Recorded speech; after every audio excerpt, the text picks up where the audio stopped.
Assalamualaikum warahmatullahi wabarakatuh. Selamat siang dan semoga sehat selalu. Perkenalkan, nama saya Siti Rasulullah dari kelas 3. Di sini saya akan menjelaskan atau presentasikan tentang sejarah Indo, dampak imperialisme dan kolonialisme dalam bidang politik, hukum, dan ekonomi. Saya di sini hanya akan menjelaskan tentang dampak dalam bidang politik. Dampak dalam bidang politik antara lain adalah para penjajah atau kolonial barat menjalankan kebijakan-kebijakan ketat yang bahkan cenderung menindas. Dan pemerintahnya juga menjalankan politik depredasi tingkara atau memecah belah untuk tujuan memperluas wilayah kekuasaannya. Dan tidak hanya itu, para kolonial juga ikut campur tangan dalam pergantian kekuasaan di kerajaan atau pemerintahan pribumi. Sebelum terjadinya penjajahan dan intervensi politik, para penjajah di Indonesia telah berkembang menjadi sistem kerajaan. Dan ada beberapa masa dalam pemerintahan tersebut. Yang pertama pada masa pemerintahan Andes, yang kedua pada masa pemerintahan Raffles, dan yang ketiga pada masa pemerintahan kolonial Belanda. Pada masa pemerintahan Andes melakukan pembaruan dalam bidang politik dan administrasi. Andes membagi wilayah kekuasaannya menjadi 9 prefektur dan 30 kabupaten. Setiap prefektur diangkat sebagai kepala pemerintahan yang disebut dengan prefek, dan setiap kabupaten dikepalai oleh seorang bupati.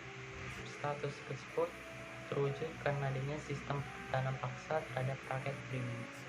Pada masa pemerintahan Raffles melakukan reformasi terhadap pemerintahan, yaitu menghapus ikatan feodal dalam masyarakat Jawa yang sudah terbiasa hidup dalam adat dan istiadat, dan ikatan yang feodal yang kuat dipaksa untuk mengikuti birokrasi baru. Pada masa pemerintahan Raffles, seorang bupati lokal harus dijauhkan dari otonomi yang menguntungkan diri sendiri, dan seorang bupati diangkat sebagai pegawai pemerintah di bawah seorang presiden.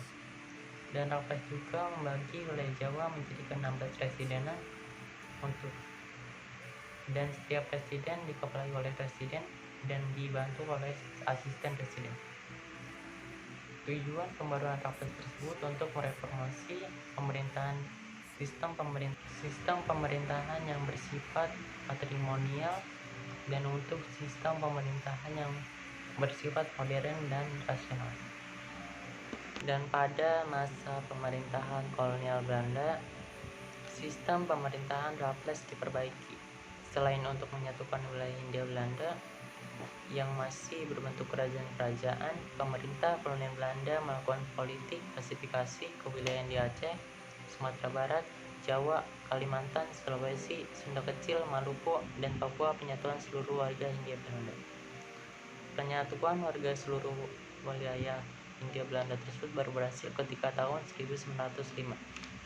Sekian yang hanya saya bisa sampaikan dalam presentasi tersebut. Mohon maaf bila ada kata yang salah, tolong dimaafkan. Terima kasih. Wassalamualaikum warahmatullahi wabarakatuh.